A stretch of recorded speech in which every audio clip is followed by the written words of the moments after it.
Good morning, and welcome to PayPal's fourth quarter and full year 2025 earnings conference call.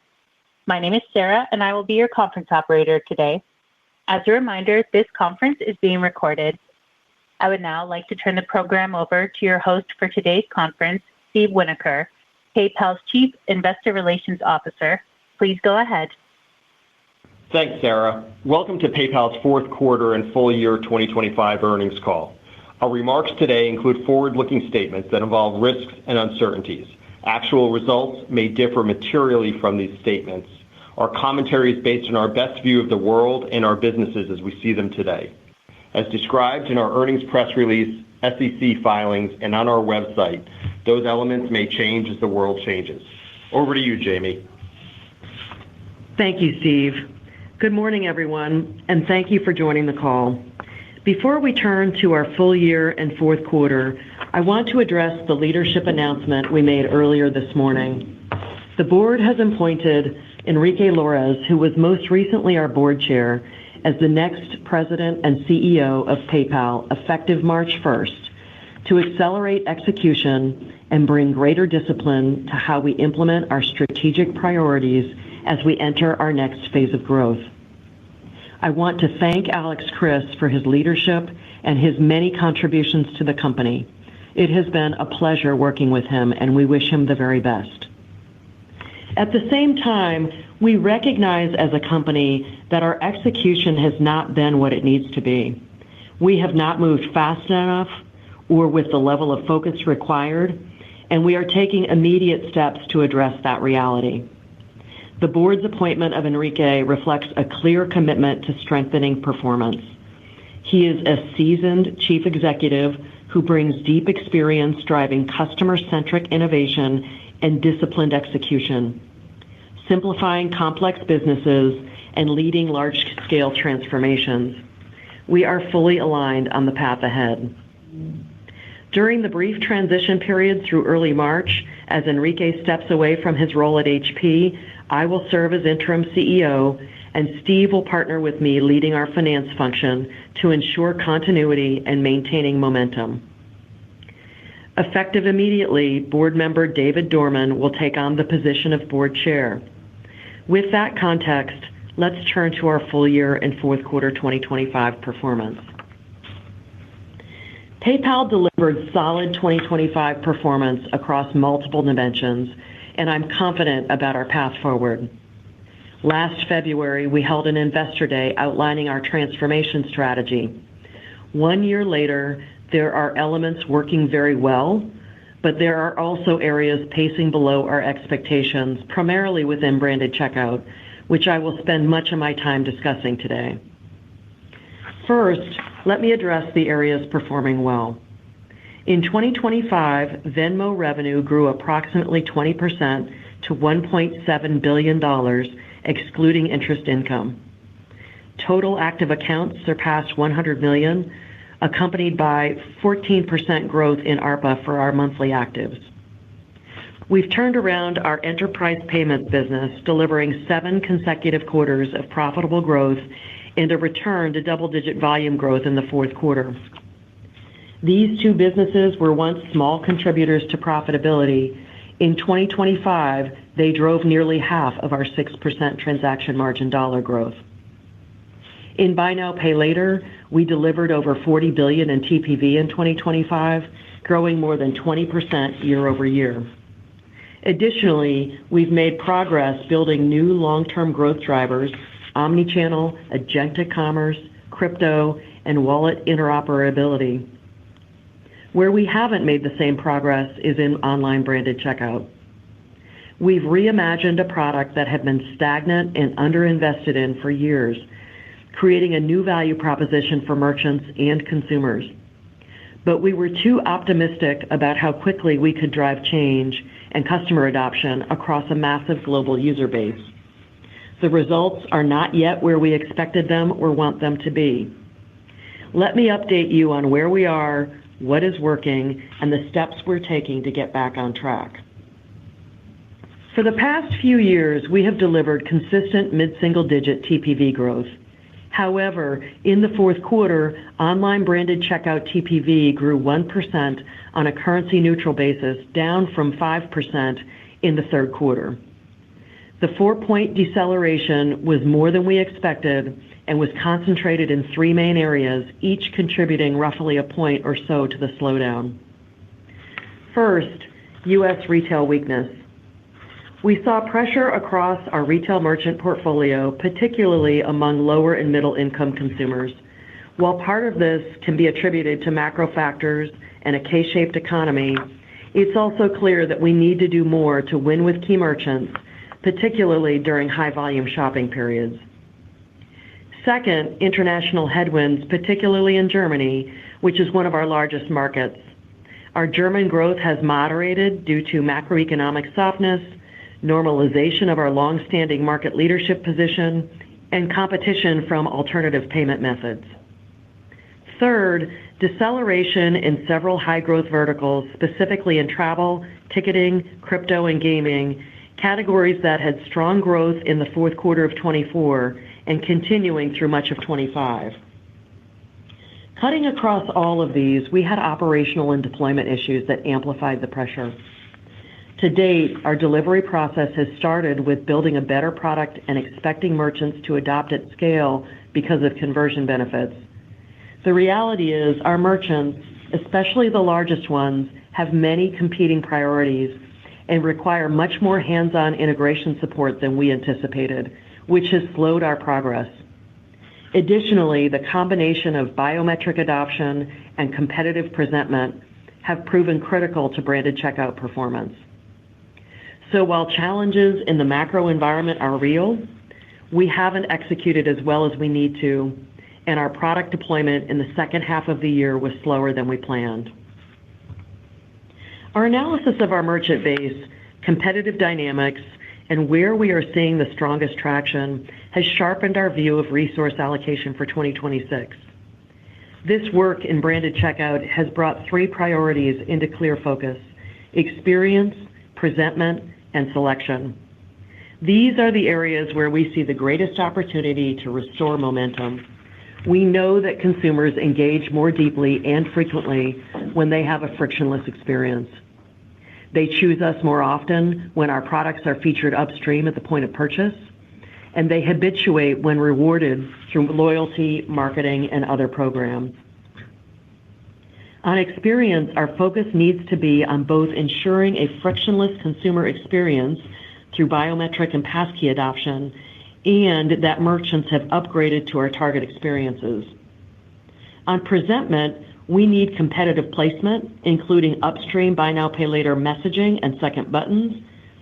And on selection, we must deliver loyalty benefits using rewards and co-marketing agreements with compelling consumer incentives. On experience, we've created a great product experience that performs well across desktop and mobile. When a consumer vaults PayPal as their default payment method, it's seamless. No password or authentication is required. The wallet typically has multiple funding sources ready, and we deliver 95% or greater conversion on average, which is second to none and a foundational strength we are building upon. We need to make vaulting available with more merchants and take friction out of the initial sign-up and one-time checkout flow. For non-vaulted transactions, we're continuing to scale our redesigned paysheet experience globally, now covering more than 30% of global checkout transactions. Fully optimized cohorts show nearly 1-point conversion improvement, though adoption across our backbook remains incomplete, with the target experience implemented on only a subset of our global transactions. 2026 will be about continuing to scale with strategic merchants and partners at the same time that we drive biometric enrollment. As discussed before, biometric authentication amplifies the impact of our paysheet redesign and makes vaulted sign-up easier, driving 2 to 5 points of conversion improvement in testing with some of our largest and most complex merchants. On presentment, we're making good progress, including adding upstream BNPL messaging at more major merchants in the fourth quarter. When PayPal is positioned above competitors and the value prop is amplified with either co-marketing or pay later messaging, we see more than twice the selection rate compared to when we're positioned below. On selection, over the past 2 years, we've built a more compelling value proposition for consumers. That includes launching new products like our debit card and expanding options such as buy now, pay later, repositioning PayPal as an obvious choice for everyday purchases, whether paying now or over time. The result is a more engaged and healthier consumer base.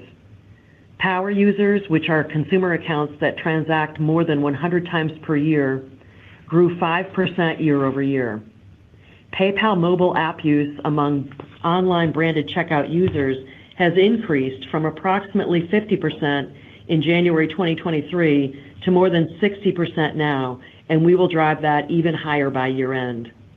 Consumers with recent app use are about 40% more likely to select PayPal during checkout the following week, underscoring the value of app engagement in shaping checkout preference. This approach delivers when fully deployed. When we look at Cyber 5 performance across multiple merchants, including in retail, tech, and entertainment, for those with our latest checkout experience, strong presentment, upstream BNPL messaging, and co-branded marketing with attractive offers, PayPal performed well.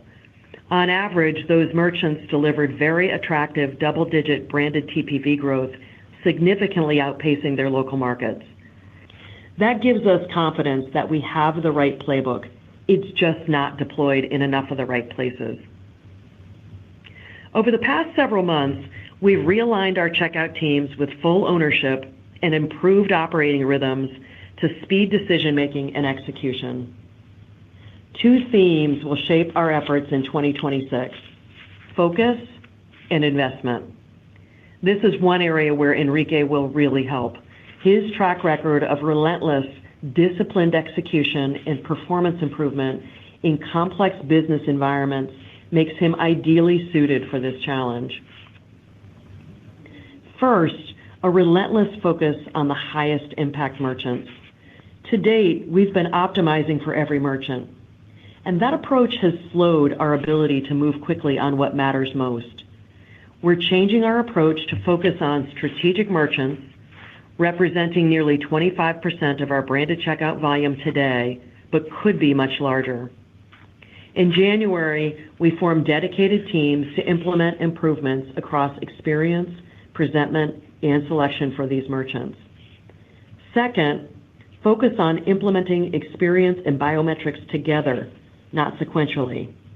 In too many cases, we were deploying our redesigned checkout without biometric enablement, which does not deliver the full conversion lift we know we can provide.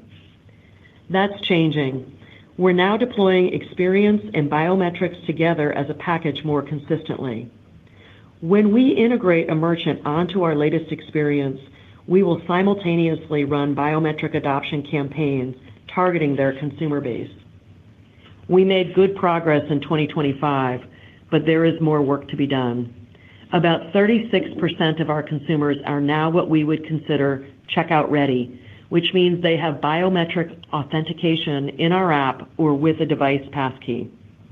This is a 15 percentage point improvement relative to the prior year, and our goal is to bring closer to half of our consumers to checkout ready status by the end of 2026.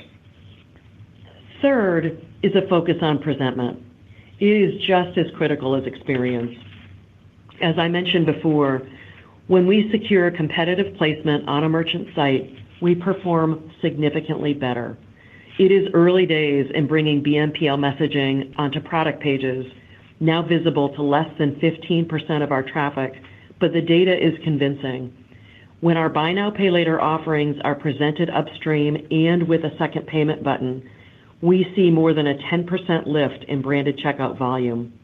We don't yet have enough of these high-impact placements in market, which was amplified during the holiday shopping season, and that's front and center as we focus on branded checkout execution. In many cases, we're tying our economics directly to performance so merchants share in the upside.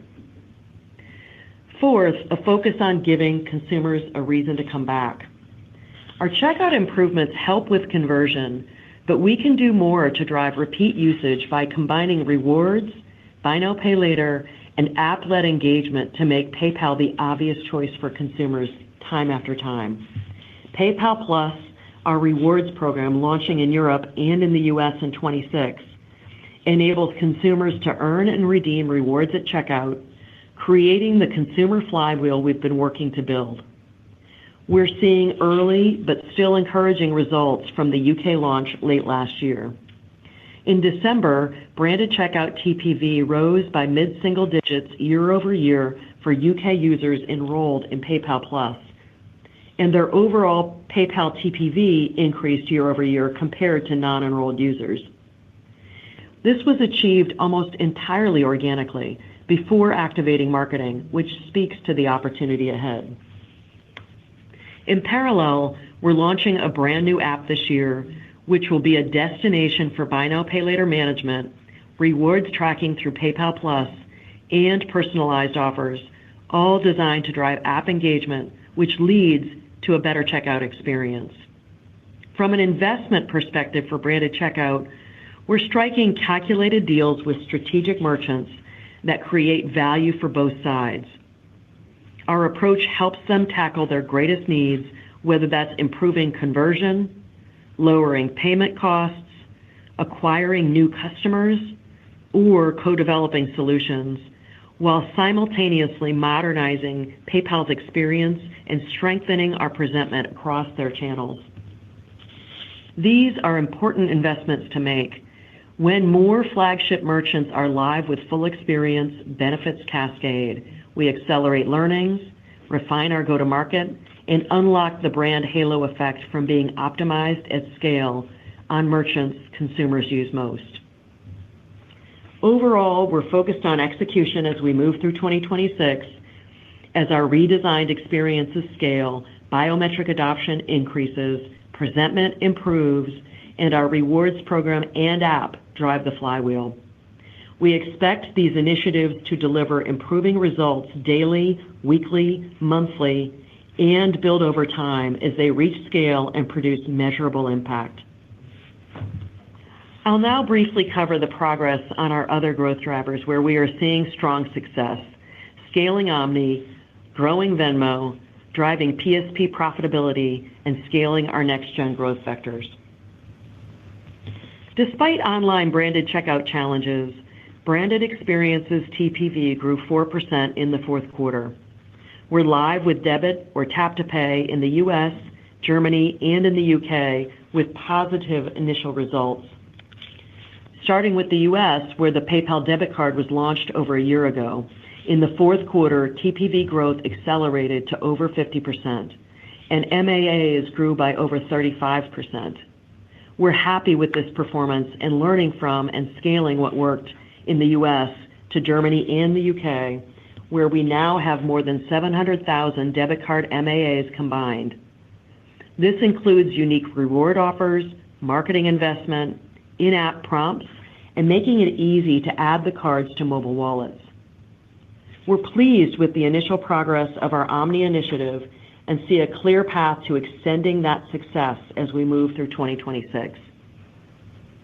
2025 was a breakthrough year for Venmo, evolving from peer-to-peer payments into a monetized commerce platform. We reached over 100 million active accounts, and the progress is showing in our results. Venmo TPV grew 13% in the fourth quarter, and monthly active accounts reached 67 million, up 7% year over year. Venmo debit card TPV was up over 50%, and MAAs grew 50%. Pay with Venmo TPV was up 32%, and MAAs are up 26%. Venmo revenue grew approximately 20% year over year to $1.7 billion in 2025. More importantly, revenue composition has shifted as more consumers are using Venmo for everyday commerce. Over the past 2 years, Pay with Venmo and Venmo debit card revenue has doubled. This mix shift is important to our overall transformation and positions Venmo for stronger profitability as we continue to grow. Turning to our PSP business, in the fourth quarter, we continued to build on positive momentum in our PSP business.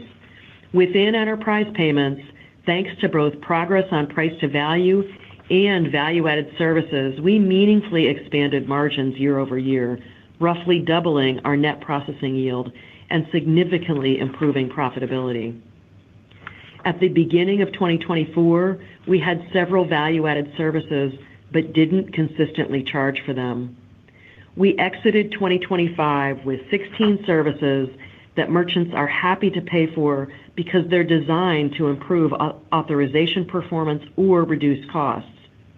Value-added services adoption continued to scale through the year, and in the fourth quarter, we added incremental capabilities, including Flex Factor and authorization enhancement delivered through our open architecture partner ecosystem, as well as Visa's pre-dispute resolution service through Verify, which will help to reduce merchant costs.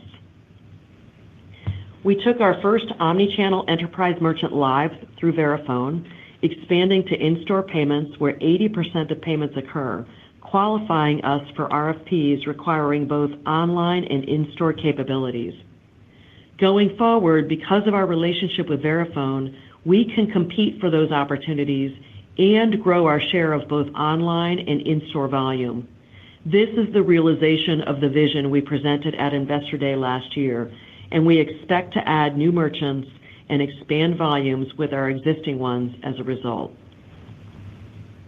Let me quickly share some of our latest developments in agentic commerce. Our vision is to create a universally trusted catalog that AI agents can access, discover, and transact with safely and securely. Through our Store Sync offering, we are already connecting early adopters like Abercrombie & Fitch, Fabletics, PacSun, and Wayfair with agentic chat platforms to allow consumers to discover, evaluate, and purchase items within the chat. We went live with agentic purchasing through Perplexity ahead of Thanksgiving, and we are now also live on Microsoft Copilot. We are helping merchants connect with customers through new channels and remove friction from the checkout process. Store Sync is enabled through a partnership with Symbio, which we have agreed to acquire to bring this technology in-house. Agentic won't materially impact 2026 growth, but as AI-powered shopping scales, our aim is to become the default payment option. This is only the beginning, and we are collaborating closely with the major AI platforms as we build agentic commerce capabilities together. Before passing to Steve, let me address the Investor Day outlook provided a year ago. The environment has proven more demanding than we anticipated, presenting both challenges and opportunities. E-commerce growth has been challenging in key verticals and markets, competitive intensity has increased, and merchant adoption has been more complicated to implement than we anticipated, and our execution is not yet where it needs to be. While we're addressing those challenges, other parts of the business are delivering. Venmo is on track to exceed $2 billion in revenue ahead of plan. Our enterprise payments business returned to double-digit volume growth in the fourth quarter, and Buy Now, Pay Later continues to grow rapidly. And entirely new channels like agentic commerce have emerged faster than anyone expected a year ago. For branded checkout, our focus is on narrowing the gap with the market over time. Following our fourth quarter performance, we need to prove that out in coming quarters and years. There are multiple ways for us to deliver profitable growth over the long term, and 2025 was a great example of that. But given everything I've outlined, we are no longer committing to the specific outlook for 2027 we laid out at Investor Day last year. For these reasons, we think it's prudent for now to provide financial guidance 1 year at a time. And Steve will speak in more detail about how we're thinking about 2026 as a starting point.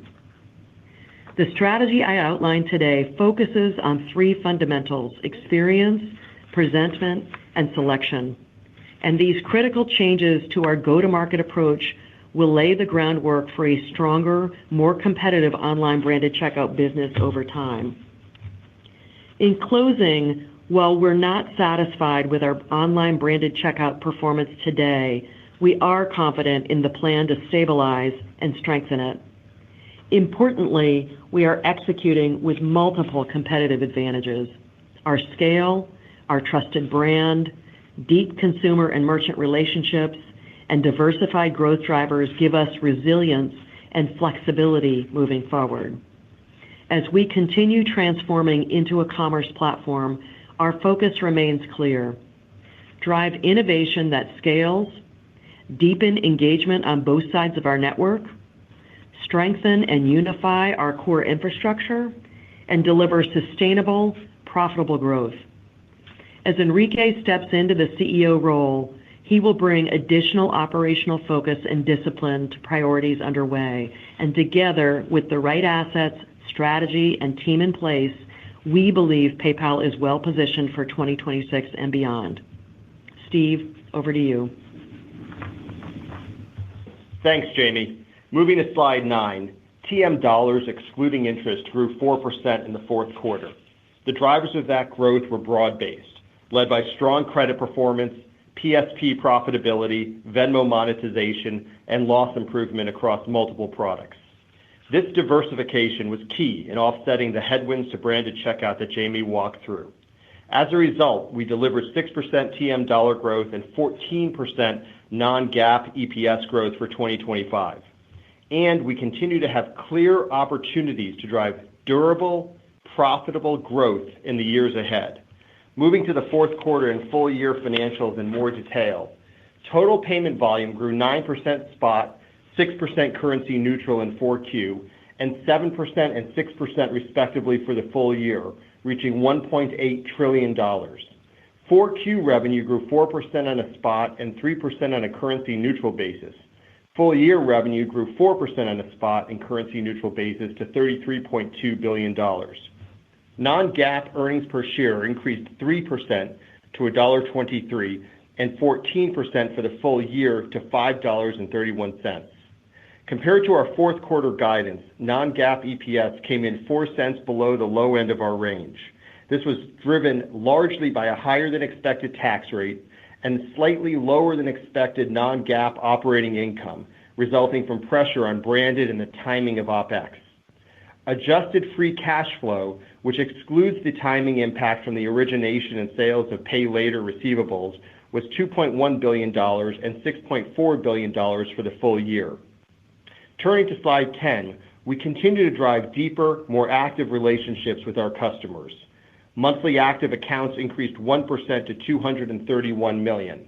Transactions per active account, excluding PSP, which is a good proxy for engagement, maintained momentum with 5% growth. Moving to slide 11, total payment volume in the fourth quarter grew 9% at spot and 6% on a currency-neutral basis to $475 billion.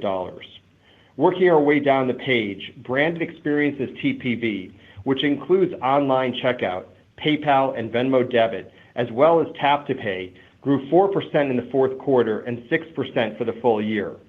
While debit card and Tap to Pay spend represent a small portion of branded experiences volume today, they continue to grow rapidly, up 60% year over year.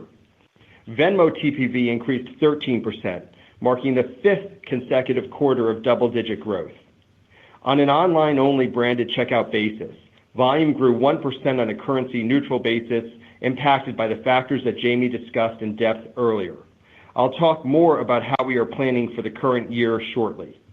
Pay with Venmo and Buy Now, Pay Later continue to outpace the market, taking share from other payment methods and growing 32% and 23% respectively. P2P and other consumer volume accelerated to 10% growth in the fourth quarter, reflecting the debit card and Venmo momentum I just mentioned. Turning to PSP, volume growth accelerated to 8% from 6% in 3Q and 2% in the first half of the year. Within PSP, enterprise payments showed notable strength, with volume growth accelerating to 12% due to a combination of growth in profitable front book business and high retention and growth alongside our existing merchant base.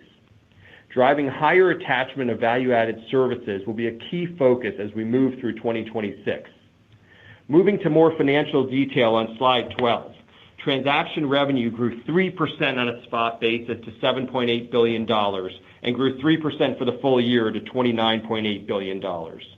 Other value-added services revenue grew 10% to $857 million and 14% for the full year to $3.4 billion, driven by strong contribution from merchant and consumer credit, partially offset by lower interest rates.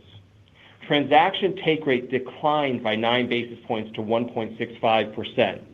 Excluding the impact of foreign exchange hedges, transaction take rate declined about 7 basis points.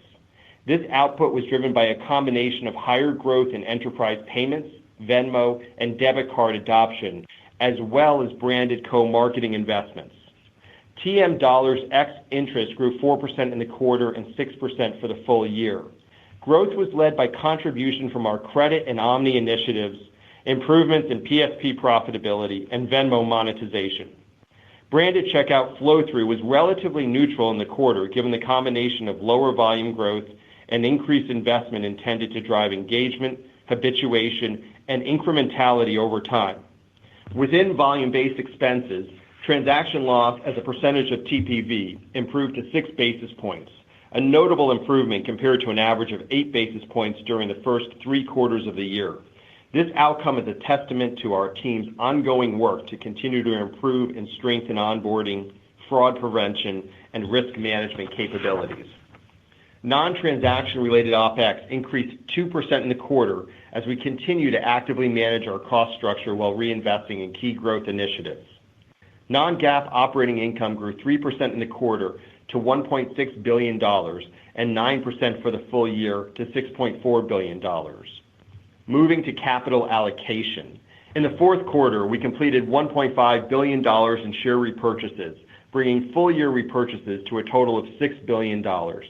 We also paid the company's first quarterly dividend of 14 cents per share. We ended the quarter with $14.8 billion in cash equivalents, and investments, and $11.6 billion in debt. Moving to guidance on slide 13 for 1Q and full year 2026. Let me start by walking you through some key assumptions. As we discussed last quarter and Jamie detailed earlier, we see a significant opportunity to drive consumer engagement, habituation, and higher selection of PayPal through targeted investments across the portfolio. For 2026, we expect these targeted growth investments to represent approximately 3 points of headwind to TM dollar growth, while driving durable long-term benefits in the years ahead. This spend encompasses the strategic priorities Jamie outlined: scaling new experiences, improving presentment, increasing consumer selection, as well as driving adoption of new channels. About 2/3 of the spend is targeted directly towards branded checkout and buy now, pay later, with the remainder allocated to areas including Venmo, loyalty, and agentic. What's important to call out here is our approach. While a portion of these investments result in lower upfront economics that will weigh on TM dollar and EPS growth in 2026, they are critical to fundamentally shifting our branded checkout product and positioning over the next few years and have attractive multi-year payoffs that will improve the durability of our business in the years ahead. We're being very disciplined about how and where we deploy capital and will adjust as necessary, leaving flexibility to lean into areas that are working. We're actively harvesting productivity across the organization and reallocating resources to the highest return opportunities. We have conviction in the impact these initiatives will drive. However, given the slower exit rate from 4Q and the time required to scale these programs, our guidance reflects slightly positive to low single-digit branded checkout growth for the full year as we rebuild the momentum Jamie mentioned. Turning to more specifics, for the first quarter, we expect low single-digit revenue growth on a currency-neutral basis, TM dollars to decline slightly or roughly flat, excluding interest on customer balances, mid-single-digit growth in non-transaction operating expenses, and non-GAAP EPS to be down mid-single digits.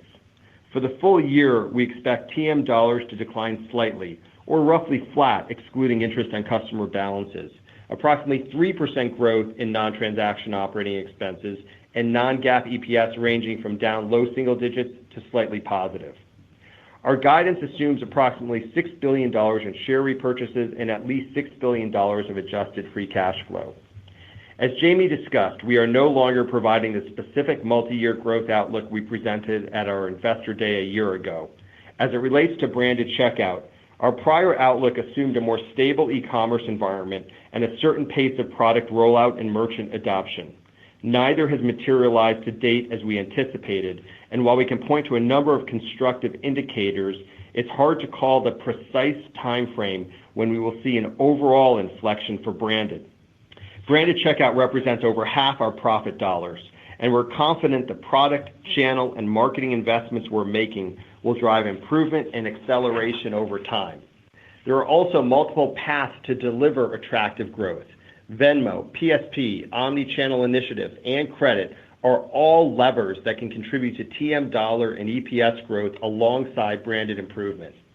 Our overall value creation framework centers on driving volume growth by closing the online branded gap with e-commerce, increasing penetration offline, and keeping MAA growth and customer engagement at the center of our KPIs. We are strengthening and investing in our core, building out new growth paths like BNPL and Venmo, while staying at the forefront of next-gen growth drivers, including agentic, PayPal World, ads, and crypto. We are also driving process improvements and using AI to leverage our cost base and redirect spending to innovation. All this will help us deliver higher levels of EPS growth, grow free cash flow in line with net income, and apply disciplined capital allocation to deliver durable growth and higher returns. The business has already proven an ability to deliver at least mid-single-digit transaction margin dollar growth and double-digit EPS growth, even in a challenging branded environment. The investments we're making in 2026 are designed to strengthen that foundation and position us to sustain and build on that performance in the years ahead. We have the financial flexibility to make these investments while returning capital to shareholders, and under Enrique's leadership, we're confident in our ability to execute the action plan Jamie laid out. With that, let's go to Q&A. But before we open the lines, I'd like to ask everyone to limit themselves to one question so we can get to as many of your fellow analysts as possible. Sarah, please open the line. At this time, I would like to remind everyone, in order to ask a question, press star, then the number 1 on your telephone keypad. We'll pause for just a moment to compile the Q&A roster. Your first question comes from Tien-Tsin Huang with JP Morgan. Your line is open. Hey, thanks so much for taking the question here. Just, you went through a lot, so thank you for all that.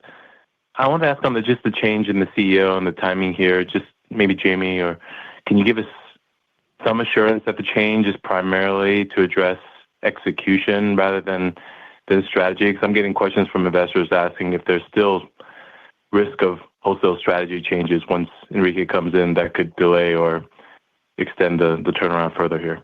Thank you. Sure.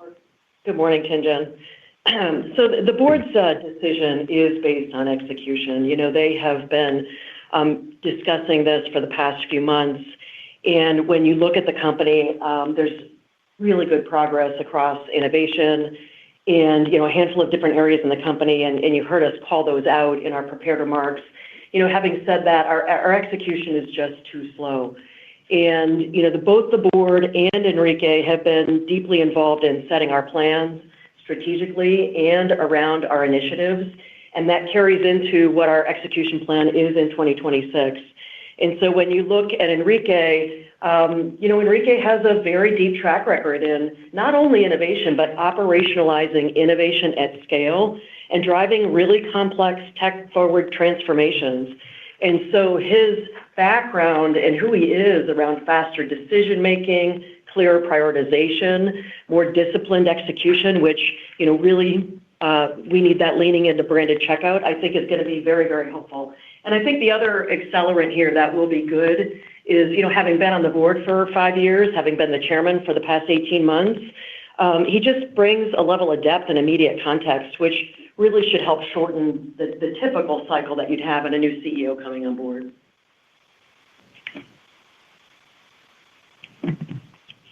The next question comes from Ramsey El-Assal with Cantor Fitzgerald.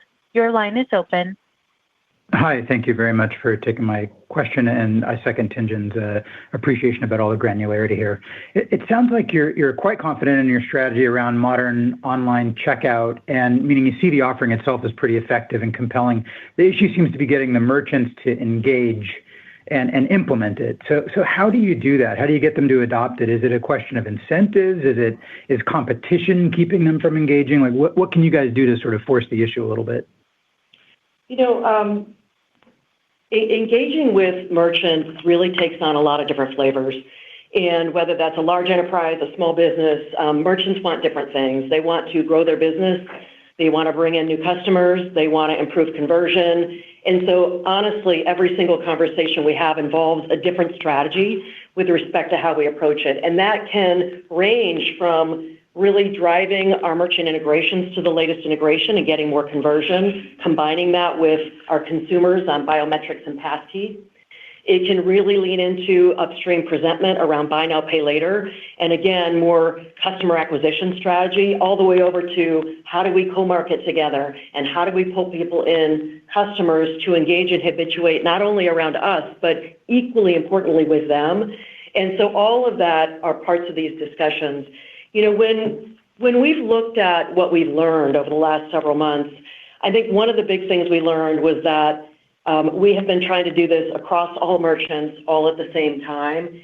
And what we have done now is really reformulated our teams around dedicated mission-based teams, particularly for high-impact merchants, and really leaning into the latest integration, really deploying experience and biometrics together, and really going in with an aggressive upstream presentment strategy. And, you heard me talk about it in my prepared remarks, but I think it's worth repeating that when we see merchants with the latest integration, when we see them with upstream presentment and a second button, and with that co-marketing, like that combination drives markedly higher performance for us with our merchants. And we saw that in the holiday season. So there's multiple ways to win here with our merchants, but each is unique, and that's exactly why we're organized the way we are going into 26.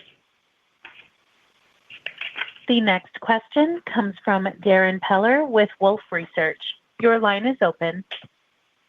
All right. Hey, guys, thanks. Maybe just a quick clarification in terms of the timeline you'd expect some of these investments to help come to fruition, and just helping frame a little bit more on if you're expecting TM dollars and branded to improve in the back half of this year, or is this more of a 2027 story? So in other words, exiting the year, should we start to see any evidence of success? And then a bigger picture question would just be your thoughts on balancing between really a growth company and capital return story. I'm just curious if that's changed at all in your framework of how you think about investments in the business, capital investments going forward.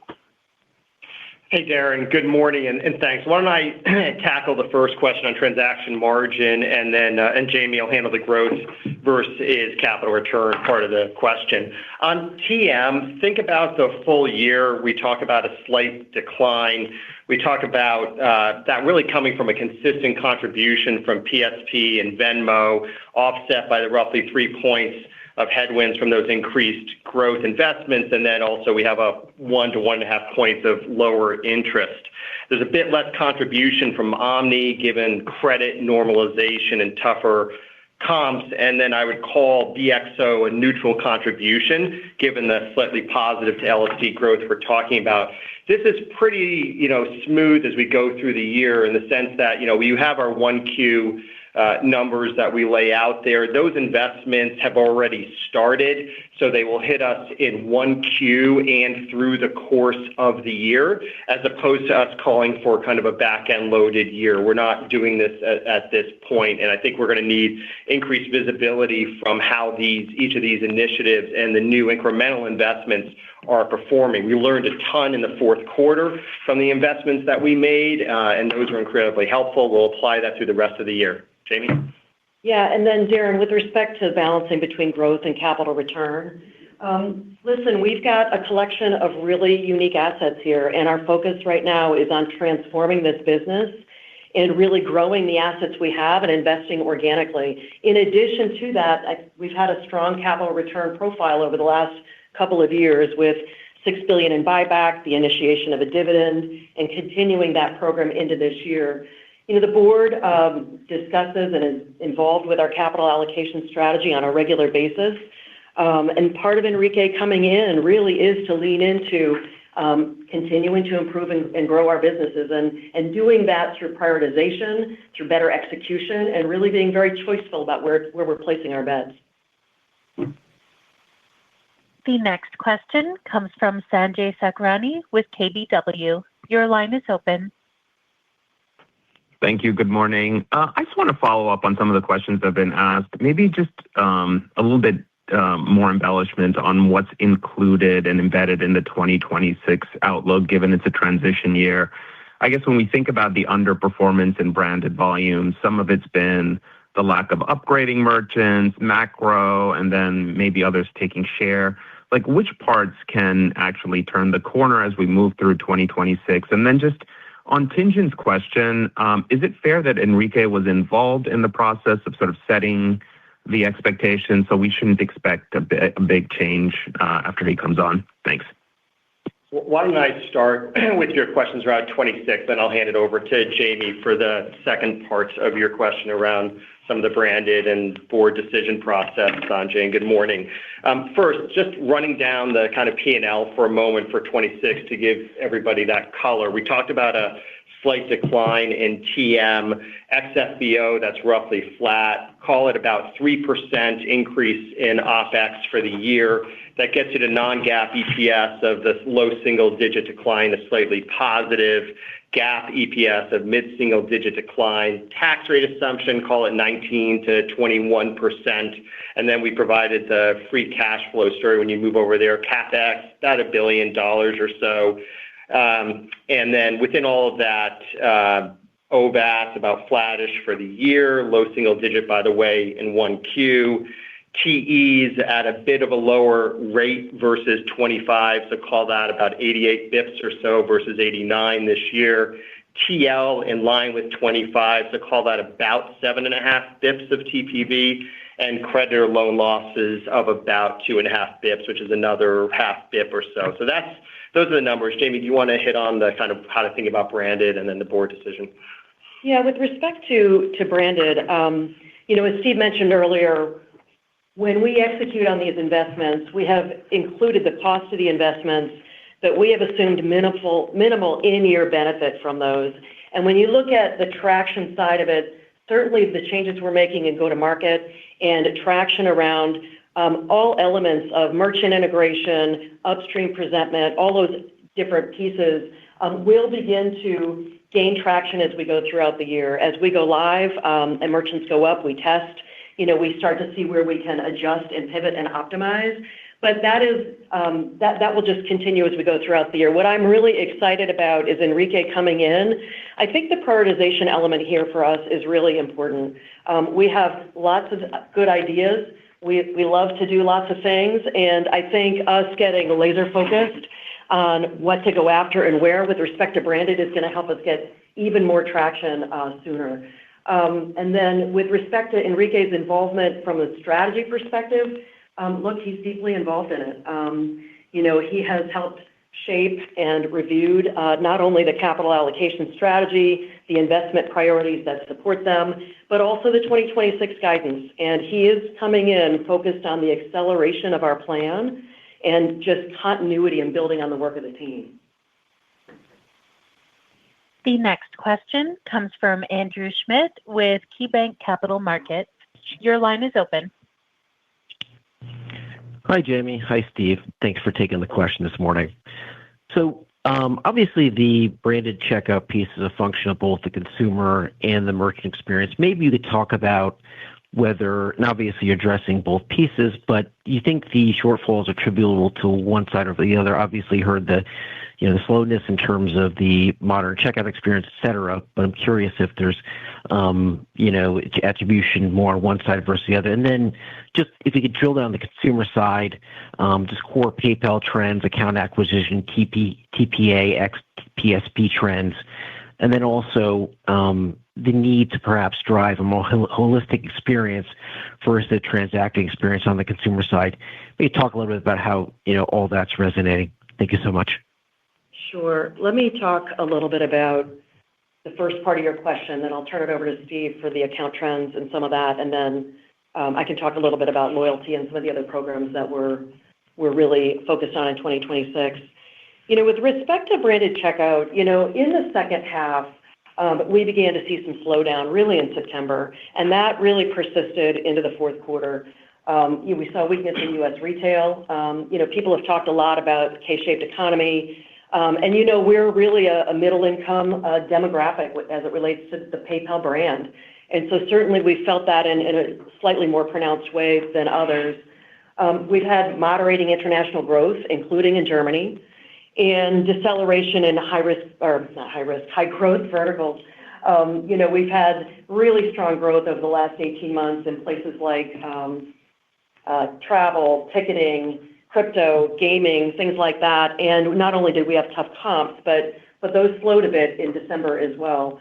And so all of this has been amplified by execution, by slower product deployment. So when you level back up to sort of merchant versus consumer, I'd say it's a play of both. And, really it underscores our need to get our experience, further out into the market with our merchants, the latest integrations and consumers using biometrics and passkey, and the presentment that we've talked about, and really leaning into things like co-marketing and loyalty programs. Andrew, to your question on transactions per active or TPA, ex-PSP, it was growth of about 5%, which is in line with prior quarters. Think of the consistency quarter to quarter in branded, P2P, plus improvements in Venmo. And then we continue to be encouraged by the strength on the PayPal debit card engagement front as well. So positive here. And maybe this just brings me back to talking a little bit about the focus on quality in our consumer base, and that's indicative of that. The strength in PayPal power users, the idea that we're really going for more and more depth of engagement with our customer base as a key differentiator, as opposed to just simply adding folks who are not durable or we're not able to drive deeper with. Yeah, and then just coming back to the loyalty question, which I think is really most relevant to the third question you asked. We have been or are introducing competitive rewards programs for both PayPal and for Venmo. Venmo we launched a couple of months ago. It's a program called Stash, and it's changed our onboarding. The program is about stepping up in levels as you come in, really incenting behavior around using our debit card, stepping up to credit, and more rewards the more you work in and around our Venmo ecosystem. It is super cool. The onboarding process is very engaging and catchy, and we've had really good progress in our first several weeks on that. The other piece is PayPal Plus, and this is something we've been working on for over a year, really doing deep industry benchmarking. We really want this to be a very competitive program. We soft launched in the UK a couple of months ago, and so while it's early, we're seeing some good cohorts of results come through there. And this rewards you for not just what you buy online, but also what you buy offline in sending money to friends, dabbling in crypto, things like that. And again, rewards, but also, some pretty unique characteristics around it with special drops of access to, whether it's a deal or whether it's some other thing. This will be a global multi-year rollout and part of the incremental investment we talked about. It began, as I mentioned, fourth quarter for Venmo and PayPal UK, but really, I'd say second half, mid-year to second half, is when PayPal Plus will come out for us. Early reads, super encouraging. We're just seeing nice TPV lift up across consumer cohorts that have come on board. But again, something we're pretty excited about. The next question comes from Harshita Rawat with Bernstein. Your line is open. Hi, good morning. I think the question which is in investors' minds is whether the branded business can be turned around or if the ship has failed. Besides the macro, you have intensified competition. E-commerce is aggregating into platforms where in aggregate you have smaller share. I know you talked about presentment, experience, and rewards as kind of the key areas of execution. And maybe, I guess, talk about upstream presentment. Feels like PayPal historically has been a premium offering. Competitors are catching up on value proposition. So does it all mean that transaction margin dollars and branded will come down as you focus on upstream presentment? There's a concern on price-based competition as well. And also, it's hard to, at this point, kind of narrow the range of outcomes in branded.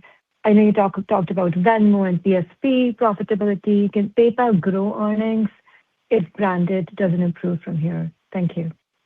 Yeah, so there's a lot there. And maybe I'll talk first about our approach with merchants, and then I'll move over to talking about sort of the multiple ways we can win. With respect to upstream presentment, and let me just talk generally about the investments we're making. These clearly are multi-year investments. You look at these kinds of programs, and these are deep, going in to co-invest with our merchants to really shift how we perform for them and candidly bring more value to them. And so what you see in 26, we fully expect that this kind of investment level will be consistent as we go into the few years following. And we think it's really important because we've really got to lean into the product, both in terms of having it deliver what it needs to deliver, but also remain competitive, as you mentioned. Having said that, when you look at the company, I think one thing that 2025 really illustrated for us is that we do have really strong assets across the board. Between Venmo, PSP, debit, and credit, we've really diversified our revenue growth sources as well as our margin growth sources. And so even with a low mid-single-digit branded checkout profile in 2025, we delivered very solid transaction margin dollar growth. We delivered mid-teens earnings per share growth. And so I think there continues to be a lot of ways we can win here. And again, I'm particularly excited about the acceleration in our execution and the galvanization around that we'll see this year with both investment and with Enrique. The next question comes from Dan Dolev with Mizuho. Your line is open. Hey, guys. Thanks for taking my question. I mean, my question is kind of going back to sort of, buybacks versus investing. I mean, the key question I'm asking, and we're getting from a lot of investors, is, why not just focus 100% on the merchant and just, kind of drive as much growth as you can? I mean, is there, what is sort of the puts and takes of that? Because you do have, like, this very strong two-sided network that's really powerful and global. And so obviously everyone sees the opportunity. So what prevents you from just going all in on that one? Thank you. The most important thing we've got to focus on right now, Dan, is improving our own execution and doing that with the investment dollars we have today. And as we prove that out, increasing that or shifting that or reprioritizing and doing different things with it. And I think you've got to have a balance on that between merchants and consumers. I think one of the great things Alex did when he came in was really focus on the different cohorts of how we work in the market, which is large enterprise, small business, and consumer. And having a dedicated consumer team was really important for us because, we have really drilled into where and how we win. As Steve talked before about power users versus active loyalists and just understanding our consumer cohorts better. We know that we win with consumers when we've got a great merchant product, but we also know that merchants win when we bring the value of the consumers and that whole consumer base to them as well. So we've got to focus on both. But clearly in the investment dollars this year, it's clearly very merchant-focused. And Dan, I would just add that this debate and question that you're raising is one that we've debated, you and I and many other investors over time. I think it's our view that you can't win without both. The consumer, you've got to bring strength with the consumer to these merchant negotiations and discussions. It's one of the major reasons merchants want to work with us. And at the same time, you need to bring merchants to the consumers as well. So both are absolutely critical. The next question comes from Jason Kupferberg with Wells Fargo. Your line is open. Good morning, guys. Thank you. So I know Enrique hasn't officially started yet, but he's obviously pretty familiar with the company. So just wondering, Are all options on the table here with respect to creating shareholder value, potential asset sales, et cetera? And then can you just clarify on the branded outlook for 26? I think you said slightly positive, but does that represent a little bit of an acceleration versus where you exited Q4? Thanks, guys. Yeah, what we said on the branded outlook was that it would be slightly positive to low single digits. And when you look at January quarter to date, while the environment continues to be dynamic, quarter to date, we're running slightly better than we were in the fourth quarter. Turning to the question on, asset sales, things like that, I guess what I'd say is that we are really focused on transforming the business and driving shareholder value. And right now, that means executing on our integrated strategy. We've got several unique assets. We've talked about that, Venmo, enterprise payments, things like that, and both are core to our value creation and are performing well. And they reinforce them, and they complement our portfolio. So right now, our current plan is to really drill into that. The best way to create value is to improve yourselves organically, and we're gonna be very focused on doing that. Hey, Sarah, we are past the top of the hour, so I'm just gonna turn it over. Jamie, any final thoughts that you have? Yes. So first, thank you all for your questions. Over the past 2 years, this team has laid important groundwork and built significant momentum with meaningful opportunities ahead. And at the same time, we operate in one of the most competitive tech sectors, which makes disciplined execution really important to fully realizing the competitive advantages of our scaled two-sided network. And I'm really proud of the progress our team has made, and I have strong conviction that we're on the right trajectory to accelerate growth. And again, I want to both thank Alex and welcome Enrique, who brings deep experience leading large-scale organizational transformations, along with strong innovation and operational discipline and a clear understanding of our current priorities. And his familiarity with the business and track record of execution is going to help us move faster and with greater clarity as we enter this next phase. And I look forward to supporting a smooth transition and sustaining our momentum. So thank you. Thank you. This concludes today's conference. Thank you for participating. You may now disconnect.